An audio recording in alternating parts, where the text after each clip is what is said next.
The guardians were waiting for them to arrive so they could advise them on what to do. Lucas and the prince went out to meet them. All the people in Havila's kingdom came to witness it.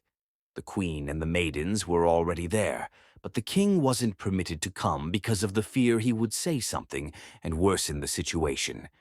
Dressed in their shirts and trousers, the prince and Lucas were looking so different. There wasn't a trace of royalty in them. It was the best disguise. "I see you are both prepared for the journey at hand," the guardian of nature said, smiling at them. Lucas looked at the prince, and the prince looked at him. Then they smiled and answered, "We are ready. She isn't going to be that easy to convince, but once you win her trust, she'd do anything you desire.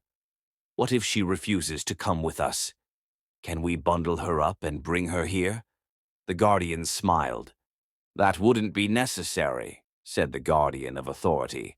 "I hope this doesn't take long," Lucas wished. "It won't if you both don't get distracted. Focus on the mission. The amulet will help you find her, so don't lose it," warned the guardian of health. "We will be here waiting for you till when you return. Lucas, go ahead and open the portal," commanded the prince. Lucas went to the exact location he saw the portal, and with full concentration, his eyes turned white and a purple black hole began to open gradually. The prince was about to go in when his mother stopped him with tears in her eyes. Prince Edward felt so remorseful seeing his mother cry. He hugged her and whispered sweet things into her ear. "I will be back. Promise me you are going to take good care of yourself." The prince nodded. "I can't hold on any longer," Lucas said, wincing in pain. "I have to go now. Take good care of father and the kingdom." "I love you, mother." He turned to Kim.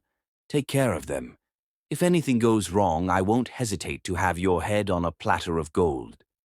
"Your wish is my command, your highness." The prince looked at his kingdom and the people before entering the portal. It was time for Lucas to leave. The guardians helped him keep the portal steady, tell when he got in.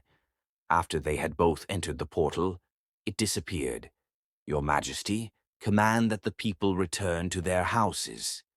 The queen did as the guardian of authority instructed. The people started leaving the palace till it was left with the queen, the maidens, the guards, and the guardians. "Promise me that my son and Lueus will be fine. There's a guardian that protects people in the other world. We can't protect them from here. They are on their own," the guardian of light explained. The guardian of health moved close to the queen and touched her shoulders, and her strength was renewed. "You will need it," he told her before joining to meet the other guardians. "How will you know if they are here?" she asked. "She will call us here." They disappeared immediately. Claudia was in her room with Phoebe, Gwen, and Chad. She was just having a chat with them.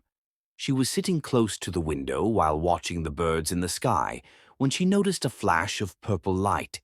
It was so fast that she couldn't pick out what it was, but the moment she saw it again, she stood up. The kids were surprised at the way she stood up that they started feeling very worried. "Mother, is everything okay?" Phoebe asked.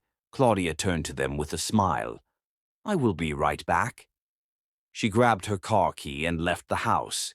"Do you think she is okay?" Phoebe asked Chad and Gwen. "At a point I thought she had gone crazy," Gwen said.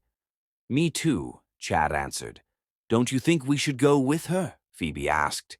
"To make sure she's okay." She added, "I don't think that's a good idea. Besides, she looked normal." Phoebe wasn't buying the idea of staying put when she could tell something was wrong. If Chad and Gwen wouldn't agree to do this, then she's going to go on her own, but without them knowing. She thought of a plan to keep them both hooked up till when she gets back. After thinking she came up with the perfect plan, she whispered into Gwen's ear. Gwen was shocked, but she decided it was a good thing. With Phoebe out, she could find a way to convince Chad to like her. "Chad, why don't we take a stroll alone?" Gwen asked. Chad looked at Phoebe, then at Gwen. What about Phoebe? Gwen was about to respond when Phoebe said, "It's fine. I can just stay home and wait for Mom to come back." She secretly winked at Gwen. Chad was inspecting Phoebe to see if she wasn't planning anything stupid, but her innocent and emotionless face made Chad believe her. "You'd better be home when I get back." "Yes, sir," Phoebe saluted him with a smile. "Let's go." Chad and Gwen left the house. Phoebe waited till when they were out of sight before she left the house. Claudia arrived at the place where she saw the purple light. The place was a forest filled with trees and logs laid on the floor, and coming out of the forest was a lake. Could it be that they fell into the water, she asked herself. She waited for a few minutes, inspecting the area, but she saw no one, not even a shadow. Maybe it was all in my head.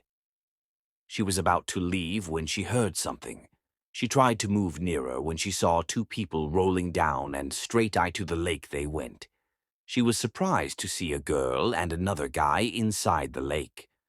Moving closer to them, she heard the footsteps of someone running toward them. It was another guy. The moment the girl and the boy came out of the water, she met the shook of her life. "Phoebe," she called. The moment Phoebe heard her name, she turned to see her, Mom staring at her with confusion, written all over her face. The two guys looked at each other, then their gaze diverted to Phoebe and the lady talking to her. Phoebe froze. She knew she was in a lot of trouble. This wasn't how she planned it to be.